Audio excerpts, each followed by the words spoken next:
جو لاکھوں مربع میل کے حکمران تھے، میں کونسلر کی بات نہیں کر رہا، اس ایم پی اے کی بات نہیں کر رہا جو آپ کو سبز باغ دکھا کے گیا تو پلٹ کے آیا نہیں، فرماتے ہیں کہ چلیں گے آپ؟ تو حضرت سیدنا عمر فاروق رضی اللہ تعالیٰ عنہ کہتے ہیں میں اتنا رویا کہ میری داڑھی آنسوؤں سے بھر گئی، میں اٹھا، چلو پتر چلتا ہوں، آگے آگے وہ بچیاں اور پیچھے پیچھے میں۔ رستے میں ایک صحابی ملے، اے امیر المومنین روتے ہوئے کہاں تشریف لے جا رہے ہیں؟ پھر رو پڑے، کہنے لگے یار یہ ابو بکر صدیق تو میرے لیے رستہ ہی بڑا مشکل کر گیا، کس طرح چلوں گا ان کی راہوں پر، کیسے یہ میں کام آگے، جگر راہ وفا میں نقش ایسے چھوڑ آیا ہوں کہ جس منزل سے گزرا ہوں وہ اب تک یاد کرتی ہے۔ او یارو، ہیں نا کچھ ابھی بھی لوگ، کچھ لوگ ابھی بھی ہیں جو شام کو انتظار کرتے ہیں، شام کو، اللہ خوش رکھے، سنیں جی، شام کو انتظار کرتے ہیں کہ اگر کہیں سے دوا کے پیسے آ جائیں تو اماں کو دوا لے دوں۔ کچھ ہیں لوگ جو منتظر رہتے ہیں، ابھی بھی منتظر رہتے ہیں کہ اگر کوئی سبب لگ جائے نا تو چلو میں بھی تازہ پھل جو آیا ہے اس موسم کا میں بھی وہ اپنے بچوں کو کھلا دیا کروں۔ دوستو، حضور نے ہمیں سبق دیا ہے، یہ ہمارا تزکیہ کیا ہے، لالچ سے بچ کر کوئی کام زندگی میں اپنی آخرت کے لیے بھی تو کرنا چاہیے، کوئی اسلوب ایسا بھی تو اختیار کریں جس میں انسان محسوس کرے کہ یہ خالص میری آخرت کا کام ہے۔ دوسری بات، جب تک ہم سب اپنے آپ کو قانون کے حوالے کرنا پسند نہیں کرتے اتنی دیر تک تزکیہ نہیں ہوتا۔ ایک طبقہ ایسا آ گیا ہے کہ جو سمجھتا ہے کہ یہ قانون کسی اور کے لیے ہے، میرے لیے نہیں۔ جب تک انسان اپنے آپ کو پیش نہیں کرتا، توجہ ہے میری بات پر آپ کی؟ میری بات پر توجہ ہے آپ کی؟ آپ کی کوئی سیاسی جماعت، کوئی الا ماشاءاللہ جو اس وقت کام کر رہی ہیں، جو بڑی بڑی پارٹیاں بنی ہوئی ہیں، ان میں سے کوئی ایک سیاسی جماعت کا کوئی ایک کارکن بھی کہتا ہے کہ میرے لیڈر سے فلانی غلطی ہو گئی ہے؟ بول کے بتائیں، کیوں؟ یہ فرشتے ہیں، یہ اپنے آپ کو قانون کے حوالے کیوں نہیں کرتے؟ وہ کوئی بھی ہو، کسی جماعت کا بھی ہو۔ جب یہ 3-4 سال پہلے حکومت آئی تھی تو ایک صاحب میرے پاس بڑے دوڑے آئے، کہنے لگے تبدیلی آ گئی ہے ملک میں۔ تو میں نے کہا نمبر پلیٹیں بدلنے سے تو تبدیلی نہیں نہ آتی، انجن تو سارا وہی ہے، بندے وہی ہیں، وہ صرف جماعتوں کا لیبل بدل کے آ جاتے ہیں۔ کیا بات کرتے ہیں آپ؟ اس طرح بھی کبھی ہوتا ہے، انہیں جی اب آ جائے گی، تو میں نے کہا یہ نہیں آئے گی، اس لیے کہ وضو کرنے کے لیے نرا پانی ہونا شرط نہیں، پاک پانی ہونا شرط ہے۔ وضو صاف پانی سے ہوتا ہے، اس طرح کے پانیوں سے نہیں ہوتا۔ بہرحال آمدام برسر مطلب، میں جو بات آپ کے سامنے عرض کرنا چاہتا ہوں اس پر آپ غور فرمائیں گے کہ قانون سے بالا تر اپنے آپ کو نہ سمجھا جائے۔ ہم سے اگر کبھی کوئی کمزوری ہو جاتی ہے، کسی مقام پر ہم کوئی غلطی کر بیٹھتے ہیں، اس کا اعتراف کر لینا، اس کو مان جانا، اس کو تسلیم کرنا سیکھیں۔ ہمارے گھروں کے اندر جنگ لگی ہوئی ہے اس لیے کہ ساس کہتی ہے میں تو غلطی کر ہی نہیں سکتی، اور اگر لوگ ہمارے ہاں غلطی کا اعتراف کرتے بھی ہیں تو اتنا جارحانہ ہوتا ہے کہ وہ لگتا ہے غلطی نہیں، وہ تو ڈنڈا چل رہا ہے۔ بہو کہتی ہے اماں کی ساری غلطیاں میں تو کر ہی نہیں سکتی۔ اپنے آپ کو تسلیم کے کٹہرے میں لائیں، ماننا سیکھیں۔ اگر کسی جگہ آپ محسوس کرتے ہیں نا کہ یہاں میں بھی بھول گیا تھا تو مان لیں۔ بڑے بڑے لوگ مان جایا کرتے تھے، بڑے بڑے لوگ تھے جو رجوع کر لیتے تھے۔ تسلیم کرنے کا، مان لینے کا مزاج بنائیں۔ آپ کی جرت ہے آپ کسی بڑے آدمی کو، طاقتور کو کہہ سکیں کہ تو مان جا، تیرے اندر یہ کمزوری ہے؟ کوئی مانتا ہے؟ ہم مانتے ہیں؟ ہاں نہ تو کرو نا۔ غلطیاں کرتے ہیں کہ نہیں؟ مانتے ہیں پھر؟ میں نا ایک دفعہ اپنے علاقے میں موٹر سائیکل پہ ایک دوست کے پیچھے بیٹھا ہوا تھا، تو روڈ کے اوپر ہی نا ایک صاحب نے دوسرے کو ٹکر مار دی موٹر سائیکل کی۔ اب وہ غلط ٹکر ماری ہے اس نے، اس سے غلطی ہو گئی تو ٹکر اس کو لگ گئی، وہ بندہ گر گیا۔ تو اب وہ گرنے والا اٹھا تو جس نے ٹکر ماری تھی نا وہ اس پہ چڑھائی کر گیا، کہنے لگا کب سے میں ہارن بجا رہا ہوں، کب سے میں اشارے دے رہا ہوں، کب سے لائٹیں دے رہا ہوں، دیکھا نہیں جاتا، چلا نہیں جاتا۔ اب وہ بندہ گرا بھی تھا، تکلیف بھی ہوئی تھی، اور جس کی غلطی تھی وہ پریشر بھی ڈال رہا ہے۔ تھوڑی دیر کے بعد وہ رخصت ہو گیا، میں جب تک قریب چلا گیا، چند سیکنڈ لگے، وہ بندہ بیچارہ گرا تھا، اٹھ کے چلا گیا۔ میں نے قریب جا کے وہ ٹکر مارنے والے سے کہا، میں نے کہا غلطی بھی تیری تھی، میں دیکھ رہا ہوں پیچھے پیچھے ہم بھی آ رہے ہیں، اور چڑھائی بھی تو کر گیا ہے۔ تو یہ تربیت ہے آج کل جو قوموں کی اور نوجوانوں کی ہو رہی ہے۔ وہ کیا کہتا ہے؟ وہ کہتے ہیں پیر صاحب تسی بھی تکدے سو پہ؟ میں نے کہا پیچھے ہی تھا۔ کہنے لگے گل تو اڈی ٹھیک ہے، غلطی میری سی، پر جے میں نہ چڑھائی کرتا تھے انہیں کر جانی سی۔ یہ مزاج ہے، یہ ہنسنے والی نہیں تو رونے والی بات ہے۔ جب قوموں کی تربیت اس طرح کی ہونا کہ ماننا نہیں، چڑھائی کرنی ہے، غلط بھی ہے تو چڑھائی کرنی ہے، جھوٹے بھی ہیں تو چڑھائی کرنی، دھونس اور دھاندلی کے ساتھ، روب کے ساتھ بات منوانی، پھر قوموں کی تربیت نہیں ہوتی۔ رسول پاک صلی اللہ تعالی علیہ وآلہ وسلم نے اپنے صحابہ کو جو مزاج دیا ہے، سکون کس چیز میں ہے کہ انسان اپنے آپ کو پیش کر دے۔ پتہ ہے کیمرے لگانوں سے جرم نہیں ختم ہوتے، اگر کوئی جرم سے آشنا ہو جائے نا، میں نے کرنا نہیں، پھر ختم ہوتا ہے۔ میں آپ کو ایک مثال دیتا ہوں اگر آپ کی سمجھ میں بات آ جائے تو۔ گوشت کسی نے آپ کو کھانے کو دیا اور آپ کھا رہے تھے، 2-4 لقمے آپ نے کھائے، بڑا مزہ آیا، پھر کسی نے نا بڑا مزہ آیا، لذیذ لگا آپ کو کھانا، پھر کسی نے کان میں کہہ دیا یہ صدقے کا ہے۔ میری طرف دیکھو، منہ میں ذائقہ بدل جاتا ہے کہ نہیں؟ کیا ہوا ہے؟ مسالے بدل گئے؟ چلیں اس سے بھی آگے کی بات کرتے ہیں۔ کسی نے آپ کے کان میں کہہ دیا کہ یہ تو جانور بیمار تھا، یہاں ذبح ہی نہیں ہوا تھا، حرام کھا رہے ہیں آپ، تو الٹیاں شروع ہو جاتی ہیں کہ نہیں؟ بولیں کیوں؟ اس لیے کہ آپ کا ذہن بن گیا ہے کہ حرام میرے لیے ٹھیک ہے، پر شرط ہے نا، میرا گوشت ہی حرام ہو تو الٹی نہیں آنی چاہیے، 50 لاکھ بھی حرام آئے تو پھر بھی الٹی آنی چاہیے۔ ہم نے نا کچھ چیزوں کے لیے اپنا ذہن بنایا ہے کہ حرام کھانا نہیں، تو اگر حرام، وہ ایک دوست ہمارے بات سنانے لگے، کہنے لگے ایک آدمی کو نا ایک مہنگا سا جوتا پڑا ہوا گلی میں مل گیا، پر 1 پاؤں ملا، تو وہ ڈھونڈنے لگ گیا کس کا ہے، کس کا ہے، کس کا ہے، کس کا ہے، ڈھونڈنے لگ گیا۔ تھوڑی دیر آگے جا کے نا تو دوسرا پیر بھی مل گیا، پر اس نے بندہ ڈھونڈنا بند کر دیا، پھر وہ گھر لے آیا، اب پورا ہو گیا نا۔ اس طرح کا تقوی نہیں، آپ وہ شریعت کے ہر حرام کو حرام سمجھیں، شریعت کے ہر حرام کو۔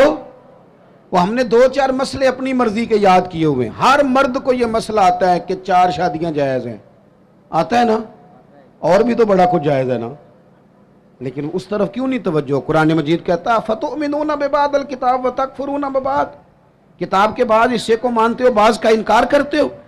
دل میں غلطی کے لیے نفرت پیدا کریں کہ میں نے غلطی نہیں کرنی، اپنی طبیعت کے اندر یہ بات ہو کہ یہ گناہ ہے۔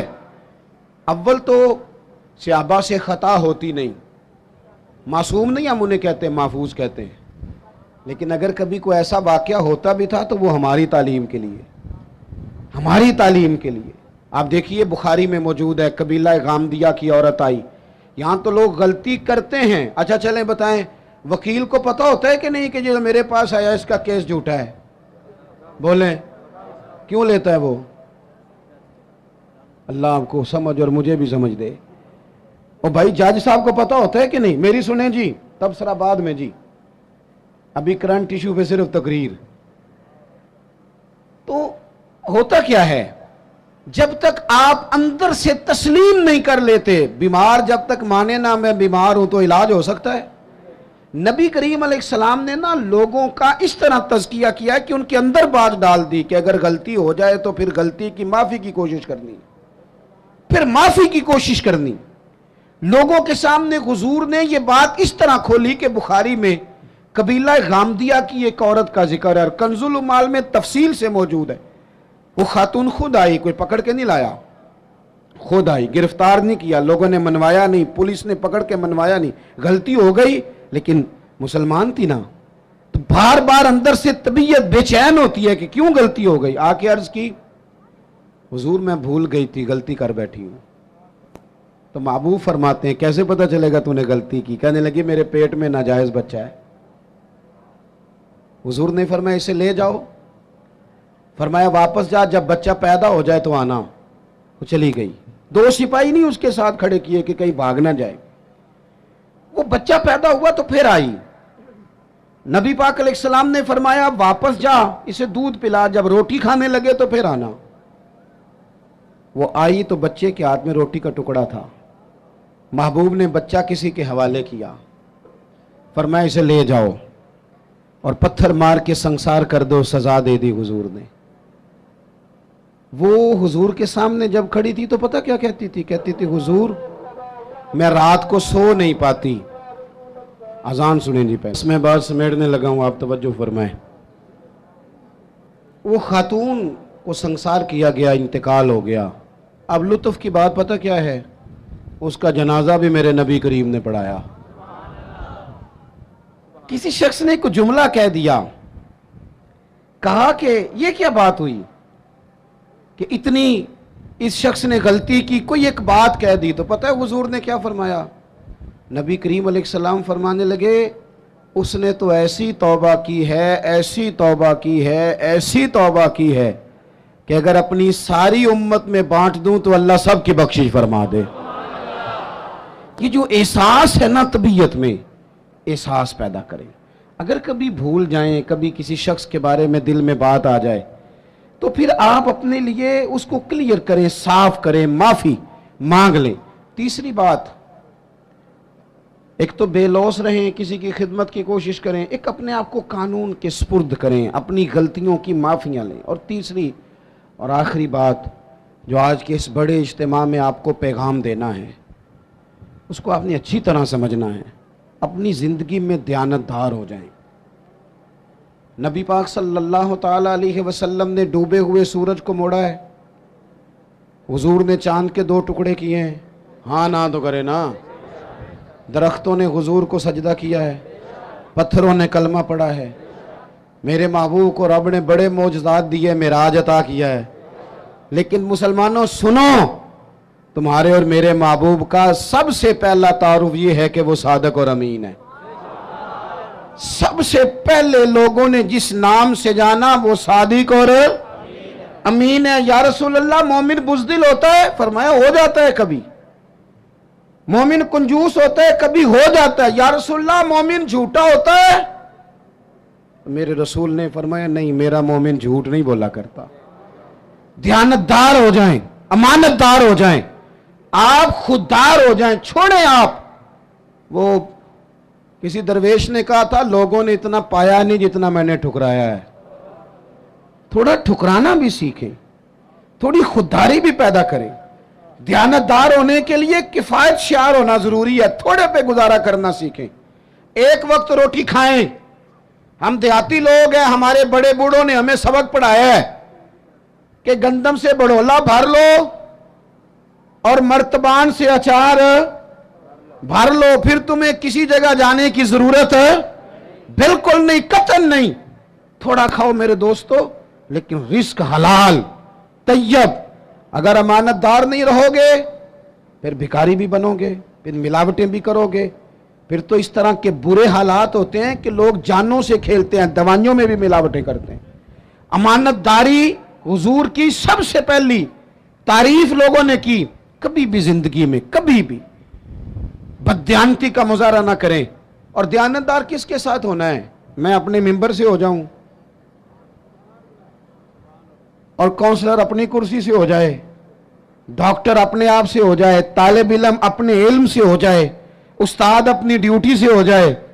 استاد کا احترام بڑا ضروری ہے، پر استاد کو اجازت نہیں کہ کلاسیں کھیل رہی ہوں اور استاد سموسے منگا کے کھا رہے ہوں۔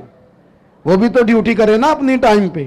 مزدور کی مزدوری پسینہ خشک ہونے سے پہلے دینی ہے، پر مزدور کو اجازت نہیں کہ وہ روٹی کھانے جائے تو گھنٹہ وہیں بیٹھا رہے، وہ 10 منٹ کونے میں بیٹھ کے چائے پینے جائے اور 20 منٹ وہ سگریٹ بھی پیتا رہے۔ آپ اپنے کام سے دیانتدار ہو جائیں، اپنا کام سونا کر کے کرنا شروع کریں، اس میں نفاست لائیں۔ مجھے بتائیں، اگر کپڑا بنانے والا صحیح بنائے، باقی کے کام نہ دیکھے، اپنا دیکھے، بنانے والا صحیح بنائے اور سینے والا وہ صرف بیٹے بیٹھ جاؤ، او پتر بیٹھ جاؤ، نیچے بیٹھو۔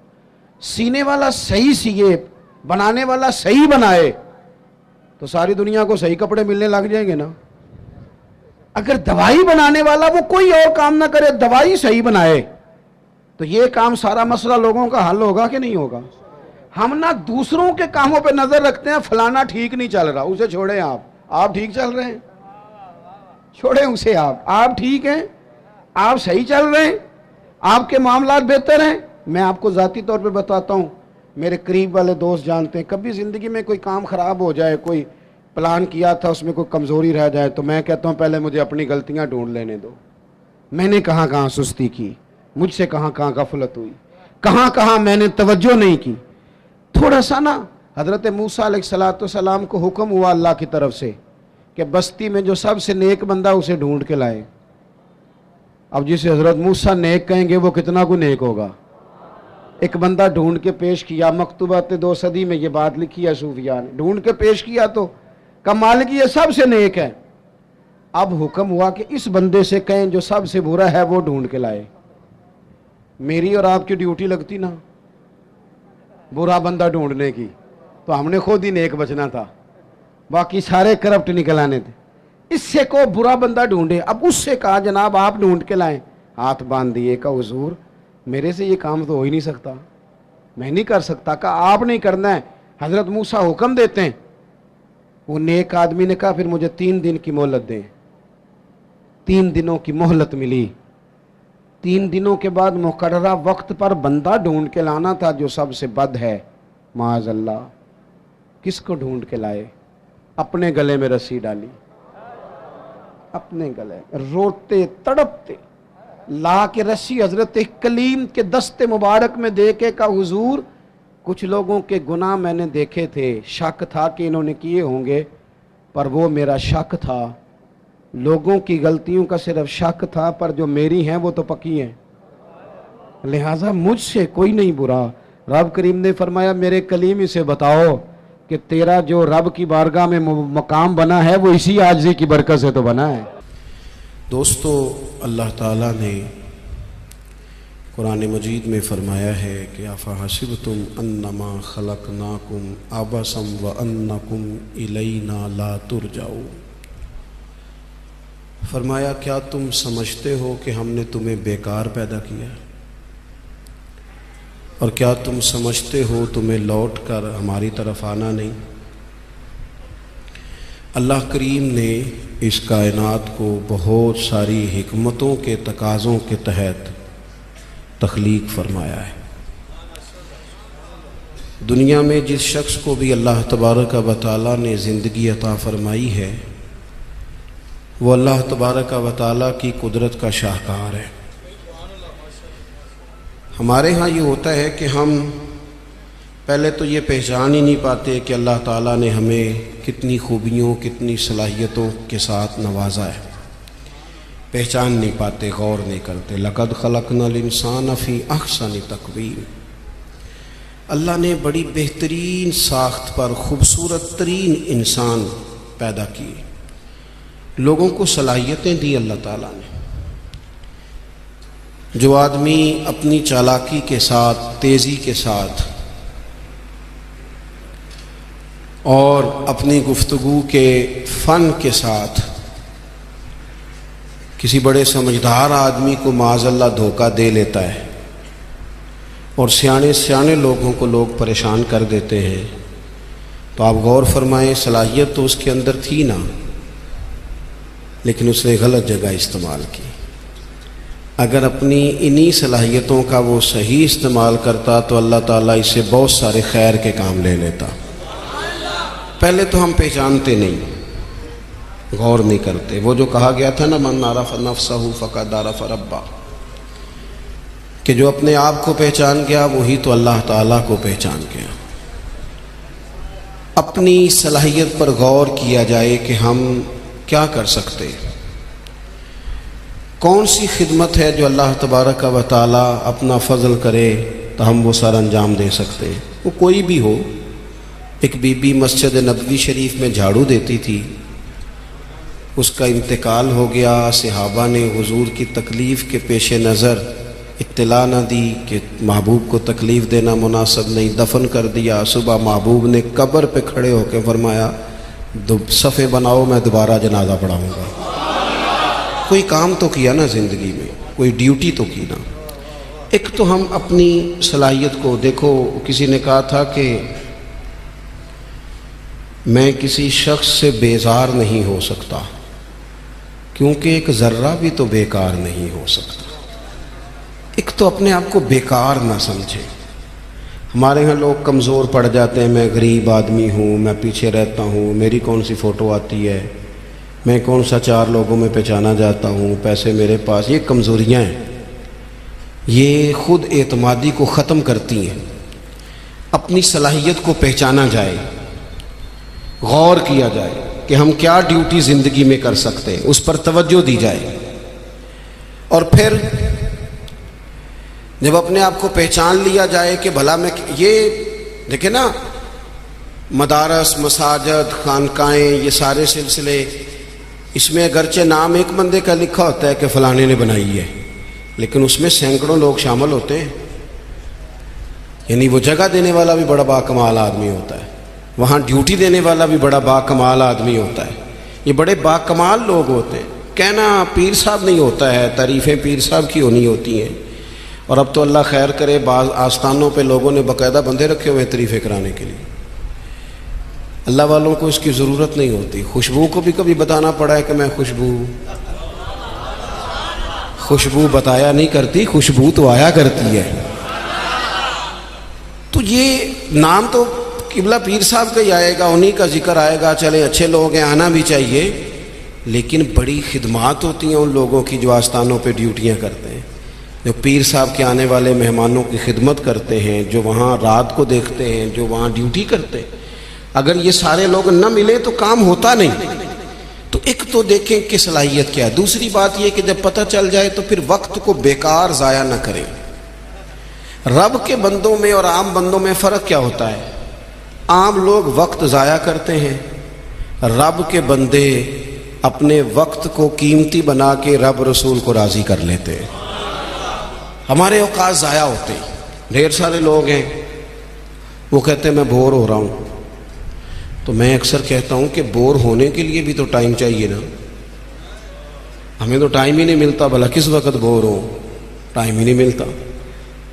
وہ جناب آپ پوچھیں کسی آدمی سے کہ یہاں کیوں کھڑے ہو، کہتے ہیں میں ٹائم پاس کر رہا ہوں، تو میرا کئی دفعہ دل کرتا ہے پوچھنے کو کہ آج آپ نے ایک سپارہ قرآن پاک کا پڑھا ہے؟ محبوب تو پوچھتے تھے نا صحابہ سے صبح کہ آج کسی نے جنازہ پڑھا ہے، مسکین کو کھانا کھلایا ہے، آج فلاں آدمی نے کوئی نیکی کی، محبوب سوال کرتے تھے۔ تو ٹائم پاس کر رہا ہوں جی، بھی اتنا ٹائم آیا کہاں سے جسے پاس کرنا پڑا؟ بعضوں کا 1 منٹ ٹھہرنا میں آیا، او بھئی 1 منٹ میں 3 دفعہ سورۃ اخلاص پڑھی جا سکتی ہے اور پورا قرآن پاک پڑھنے کا ثواب ہے۔ آپ نے 1 منٹ کو ایسے سمجھ لیا ہے، وقت کا ضیاع۔ یہ بہت سارے لوگ ہیں جو تبصرے کرتے ہیں، فارغ ہیں، کام کوئی نہیں، اس پر بھی تبصرہ، اس پر بھی تبصرہ، اس کی بھی بات کرو۔ بھئی اتنا تو ٹائم ہی نہیں ہے کہ آپ اس کی بات کریں، اتنا کہاں سے وقت آیا؟ نبی پاک علیہ الصلوۃ والسلام نے فرمایا، یہ سیاستہ میں حدیث موجود ہے، فرمایا جب صبح سورج طلوع ہوتا ہے تو دن جب چڑھتا ہے تو دن اعلان کرتا ہے، وہ دن اعلان کرتا ہے کہ لوگوں میں آج آیا ہوں، آج کے بعد دوبارہ نہیں آؤں گا۔ اگر جو کام تم نے کرنا ہے وہ آج کر لو، میں آج آیا ہوں، آج کے بعد دوبارہ۔ آج 10 ستمبر کو جس بندے نے سارا دن قرآن پاک نہیں نہ کھولا، یہ اس سال کا 10 ستمبر اسے دوبارہ نہیں ملے گا زندگی بھر۔ جس نے آج صبح سے ایک دفعہ بھی، میں اکثر کہتا ہوں نبی پاک علیہ السلام نے سارے دن اور ساری راتیں امت کو یاد کیا، اور سارا دن ہی گزر گیا، امت نے ایک بار بھی درود و سلام نہیں پڑھا۔ سارا دن ہم نے بہت ساری خیر کر سکتے تھے، اچھا مشورہ دے سکتے تھے، کوئی بات سیکھ سکتے تھے، لیکن وقت ضائع کرتے۔ اپنے اوقات کو مرتب کریں۔ ہمارے بزرگوں کے ٹائم مرتب تھے، طے تھے۔ امام بخاری اگر ہماری طرح ہوتے تو قرآن مجید کے بعد ایک صحیح ترین کتاب ہمیں دے پاتے۔ امام مسلم کا بھی اگر وہی حال ہوتا جو آج ہمارا ہے، ڈھیروں لوگ ہیں جنہوں نے بخاری پڑھی نہیں پوری، مسلم شریف کو پڑھا نہیں، اور انہوں نے کتنی محنت کر کے احادیث پر گفتگو کر کے فرق نکال کے کہ یہ حسن ہے، یہ ضعیف ہے، یہ صحیح ہے، یہ متواتر ہے، انہوں نے ہمارے سامنے رکھی۔ اعلیٰ حضرت فاضل بریلوی نے 1000 کتاب لکھی ہے۔ کتنی؟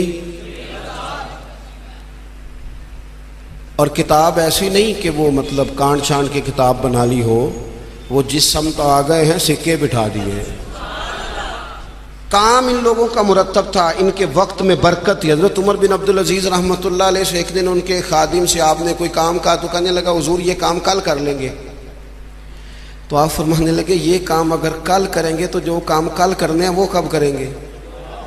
ہمارے ڈھیر سارے لوگ ہیں جنہوں نے ابھی تک طے ہی نہیں کیا، آپ نماز نہیں پڑھتے، کہتے ہیں بس میں حج کا رہا ہوں شروع کرنی ہے، تو اگر حج پہ نہ جا سکے خدا نخواستہ اللہ معاف کرے تو پھر نماز پڑھنی نہیں ساری عمر۔ میں وہ بچوں کی شادی کر لوں پھر میں ٹھیک ہی ہوں، تو اگر ایسا وقت آیا ہی نہ خدا نہ کرے تو پھر کیا پڑھنی نہیں؟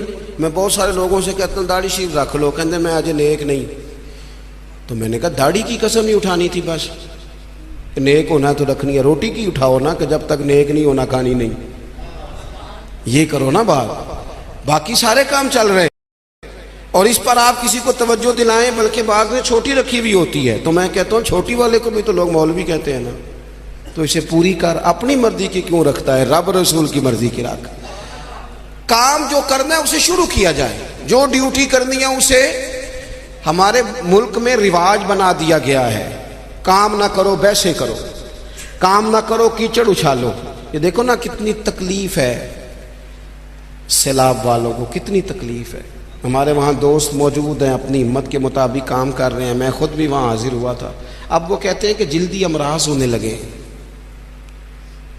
یعنی ایک طرف وہ بندہ ہے جو نخرہ کر رہا ہے کہ یہ روٹی میں نے نہیں کھانی، یہ سالن لے جاؤ، اور دوسری طرف ماں کے کہتی ہے کہ صرف میرے بچے کو زخم ہو گئے ہیں، کیڑے کھڑے ہیں پانی میں، جلدیں پھٹنے لگی ہیں، صرف دوائی چاہیے۔ تو کیا رب کریم نے حساب نہیں لینا؟ چلے مہربانی کرتے، وزیروں نے تو نہیں جانا تھا، پیر ہی ایک ایک دورہ کر آتے، تھوڑی سی توجہ کر لیتے۔ کیا یہ محبوب پاک کو راضی کرنے کا طریقہ نہیں؟ کیا حضور نے فرمایا نہیں جو میری امت سے محبت کی جس نے اسی نے مجھ سے محبت کی؟ کیا فرمایا نہیں جب میری امتی کو تکلیف ہوتی ہے تو مجھے تکلیف ہوتی ہے؟ یہ کام نہیں خیر کا؟ خدا کے بندے تو ہیں ہزاروں، بنوں میں پھرتے ہیں مارے مارے، میں اس کا بندہ بنوں گا جس کو خدا کے بندوں سے پیار ہوگا۔ اپنے اوقات کو مرتب کریں۔ ہمارے ہاں مزاج نہیں کام، یہ دیکھیں نا جلسے ہو رہے ہیں، آ رہا ہے فلانا جا رہا ہے، یہ ہو رہا ہے، اور سب سیاسی جماعتیں اللہ ماشاءاللہ جتنے خرچے یہ ان کاموں پہ کرتے ہیں نا، اس سے آدھے خرچے اگر کریں۔ آپ گاڑیاں سجا رہے ہیں، فلان ہو رہا ہے، پجاروں نکلی ہوئی ہیں، فلاں کام ہو رہا ہے، اور دوسری طرف حال یہ ہے کہ لوگ چار پہیاں کھڑی کر کے ان کے اوپر چادریں ڈال کے اپنی بیٹیوں کو چھپائے بیٹھے ہیں۔ نہ ادھر ادھر کی تو بات کر، یہ بتا کہ قافلہ کیوں لٹا، مجھے رہزنوں سے غرض نہیں، تیری رہبری کا سوال ہے۔ تھوڑا سا توجہ دینے کی ضرورت ہے کہ ہم ترجیحات ہماری کیا ہیں، ہم اصل میں کرنا کیا چاہ رہے ہیں، ہمارا رستہ اور سفر کیا ہے۔ وہ ایک علاقے میں نا، بلکہ یہ میرپور جب ایک دفعہ تاریخ بتاتی ہے کہ سارا کسی حادثے سے ٹوٹ گیا تھا، تو ایک آفیسر کہتے ہیں میری یہاں ڈیوٹی تھی، کیونکہ شہر سارا ہی ایک دفعہ الٹ پلٹ ہو گیا تھا، تباہ ہو گیا تھا، تو میں نے دیکھا ایک بوڑھا شخص اور اس کی بیوی 2 بوریاں گدے پہ رکھے ہوئے آ رہے ہیں۔ میں نے آگے بڑھ کے سلام لی، بابا جی کدھر جا رہے ہو؟ کہنے لگے پوچھنا تھا وہ بیت المال کا دفتر کہاں ہے، کہاں جہاں خزانہ جمع کرایا جا رہا ہے؟ تو میں نے کہا بابا جی میں ہی ہوں دفتر کا آفیسر، آپ نے کیا جمع کرانا ہے؟ تو کہنے لگے میں نے اور میری بیوی نے کانپتے اور بوڑھے ہاتھوں سے محنت کر کے یہ کچھ سونا چاندی ملبے کے نیچے سے نکالا ہے، بیت المال میں جمع کرانا ہے۔ تو میں نے کہا بابا سارے لوگ گھر لے جاتے ہیں، آپ بیت المال میں لے آئے؟ کہنے لگے پتر شہر سارا ٹوٹ گیا ہے، یہاں ہمارے بزرگوں کی قبریں ہیں، ہم تعاون کرنا چاہتے ہیں ہمارا شہر پھر سے آباد ہو جائے، شہر آباد ہوں گے تو گھر بھی انشاءاللہ بانی جائیں گے۔ وطن جب رہتے ہیں نا تو پھر سارے کام ہی چلتے رہتے ہیں، لیکن آپ پرواہ ہی نہ کریں، وقت کو ضائع کریں اور فضول ابحاث میں ٹائم ضائع کریں، کوئی معنی نہیں۔ آپ دیکھیں نا، نبی پاک صلی اللہ تعالیٰ علیہ وسلم نے فرمایا وہ بہترین مسلمان ہے جو لا یعنی باتیں چھوڑ دے، بے مقصد باتیں زندگی میں چھوڑ دے، بس با مقصد باوقار پتے کی بات زندگی میں کریں، وقت کو ضائع نہ کریں۔ اور جن لوگوں نے اپنا وقت مرتب کیا، کام کیا، ڈیوٹی کی زندگی میں، حضرت عمر بن عبدالعزیز کی عمر 39 سال ہوئی ہے، پوری 40 نہیں، کتنی بولیے؟ 39 سال کی عمر میں یہ بندے نے روز قرآن پاک بھی پڑھا، درود پاک بھی پڑھا۔ اس شخص نے امت کو عدل و انصاف سے بھی بھرا، مساجد بھی بنائیں، انہوں نے مدارس بھی قائم کیے، خدمتیں بھی کی، عمر 39 سال پائی، لے سجنا اسا توڑ ہی نہیں پائی، تو جان بھی دیتی تیرا تیرے، ہم نے تو طے ہی نہیں کیا آج تک۔ یہ بہت سارے نوجوانوں کو میں دیکھتا ہوں، ساری دن تصویر پہ گزر جاتا ہے، سارا دن فوٹو آنی چاہیے۔ اور قوم نہ زیادہ تر اللہ ماشاءاللہ، بالخصوص نوجوان نسل ہواؤں میں زندہ ہے، خوابوں میں زندہ ہے، موبائل کے اندر زندگی گزار رہے ہیں۔ زندگی کے دکھ کچھ اور ہیں، کرب کچھ اور ہیں، تکلیفیں کچھ اور ہیں، سمجھنے کی چیزیں کچھ۔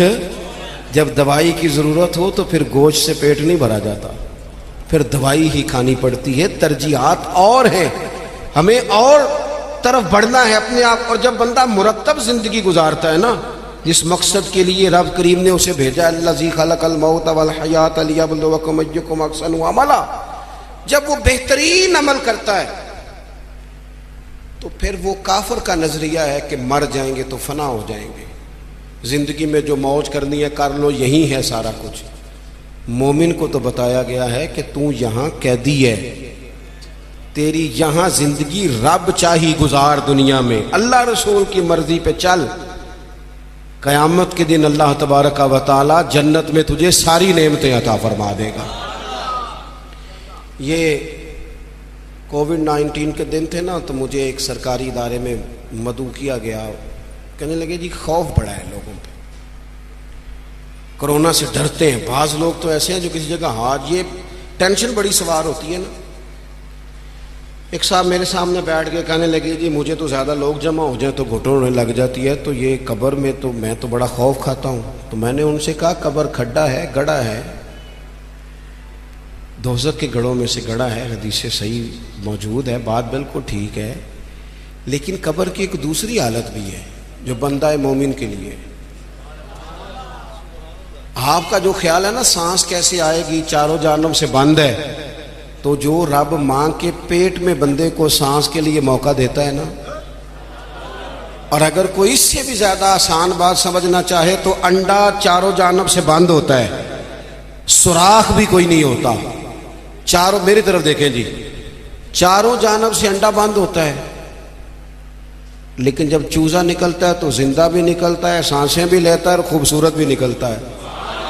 تو جو مالک وہاں اس کے لیے ساری آسانیاں فراہم کرتا ہے وہ قبر میں بھی فرمائے گا۔ لیکن دو حالتیں ہیں نا، ایک وہ کھڈا ہے، وہ گھڑا ہے۔ دیکھیں میں نے اگر گجرانوالہ آنا ہے تو گجرانوالہ کی سڑک پہ چڑھنا چاہیے، پنڈی والی سڑک پہ تو اگر کوئی سڑک ہی اختیار کی ہو جو سیدھی کھڈے میں جاتی ہو، تو اس نے تو سڑک جان بوجھ کے اختیار کی ہے، نہ حلال حرام کی تمیز ہے، نہ بولنے میں احتیاط ہے، نہ کوئی پرواہ ہے، نہ بیٹیوں کا حق دیا ہے، نہ بہنوں کو ان کا حق دیا ہے، نہ ذمہ داریوں کا احساس کیا ہے۔ تو پھر اللہ معاف فرمائے، اس نے تو سفر ہی کھڈے کا شروع کیا۔ لیکن اگر اس نے زندگی تھوڑی محتاط گزاری ہے، رب چاہی گزاری ہے، تو پھر قبر کی دوسری حالت بھی حضور نے بیان کی۔ یعنی بندہ مرے گا تو ذرا تصور کرنا کیا کہنے لگا ہوں، جب وہ مرے گا تو اس کی صرف قبر نہیں بلکہ اس کی قبر باغ ہے، کیاری ہے، قبر باغ ہے، اور معمولی باغ نہیں، جنت کے باغوں میں سے باغ، اور ایسی کیاری جنت کی، ایسا باغ، ایسا گلشن کہ جس میں آنکھ کھلتے ہی پہلی زیارت ہی مدینے والے محبوب کی نصیب ہوگی۔ کیا کہا حضرت نے، کہنے لگے لحد میں عشق رخ شاہ کا داغ لے کے چلے، ہم نے اندھیری رات سنی تھی چراغ لے کے چلے۔ اب اللہ فرماتا ہے یوم نحشر المتقین الی الرحمن وفدا، فرمایا جو متقی لوگ ہوں گے نا، پرہیزگار، وہ جب رب کی بارگاہ میں پیش کیے جائیں گے تو مہمان بنا کے پیش کیے جائیں گے، اللہ کی بارگاہ میں مہمان بنا کے، وَنَسُوقُ الْمُجْرِمِينَ إِلَىٰ جَهَنَّمَ وِرْدًا، اور مجرموں کو جہنم کی طرف پیاس سے ہانکا جائے گا، پیاس سے ہانکا جائے گا۔ اپنے معاملات زندگی کو ہمیں جلدی سے طے کر لیں، وقت نہ گزر گیا تیزی سے، کالے بالوں کی جگہ سفید آنے لگ گئے، اور تندرست وجود کہیں کہیں سے درد کرنے لگ گیا، یاروں کے دوستوں میں سے، یاروں کی جماعتوں میں سے کچھ دوستوں کے ہم جنازے پڑھائے، وہ جنہ باجوں ایک پل نہیں سا جیندے، پھر وہ شکلیں یاد نہ رہی ہیں۔ داؤد تائی رحمۃ اللہ علیہ سے ہارون رشید نے کہا تھا کہ کوئی نصیحت کر دیں، تو فرمانے لگے آپ کے والد کہاں ہیں؟ کہا قبرستان میں، دادا قبرستان میں، کہا ایک بیٹا بھی تھا قبرستان میں، بھائی قبرستان میں۔ فرمانے لگے تو نے اتنے جنازے پڑھے، ابھی بھی میں تجھے نصیحت کروں؟ تیرا کیا خیال ہے؟ وہ چلے گئے، تو نے نہیں جانا؟ او پئیاں دستیاں قبراں جنہاں تے پھول پئے، ادھروں تے کوئی نہیں جی آمدہ، ادھروں ہی لکھاں گئے۔ اپنی زندگی میں تھوڑا چیزوں کو طے کریں، بڑی ہو گئی تصویریں، بڑی ہو گئی ویڈیو، اور بڑے ہو گئے چکر، اب بڑا کچھ ہو گیا۔ اب تو بھائی کوئی اگلا کام ہو، توجہ ہے اب دوستوں کی میری بات پر، اب کچھ تھوڑی سی نا تیاری ہو۔ اور آخری بات یہ صوفیاء کرام تھے نا، ان کے مصلے آباد تھے، اللہ اللہ کرتے تھے، ہماری جان نہیں چھوٹتی۔ اب تو ڈاکٹر کہتے ہیں کہ بہت سارے لوگ چونکہ وہ زندگی موبائل پہ گزارتے ہیں تو گہری نیند سو ہی نہیں پاتے، ہر وقت توجہ کہیں اور لگی ہوئی ہوتی ہے، ہر وقت وہ تو سنجیدہ مطلب سو ہی نہیں پاتے، چار چار موبائل رکھیں، بزنس مین صاحب نے اللہ، کسی کو کوئی بات سنا رہے ہیں، کسی کو کوئی سنا رہے ہیں، یاد ہی نہیں رہتا میں نے سویرے کیا کہا تھا۔ الجھی سی زندگی کب ہوتی ہے؟ جب بندہ مصلی پہ نہیں بیٹھتا، سارا کچھ بند کر کے، جان چھڑا کے، سرے رات بندہ کچھ دیر اللہ اللہ کرے، والذین یبیتون لربہم سجدا وقیاما۔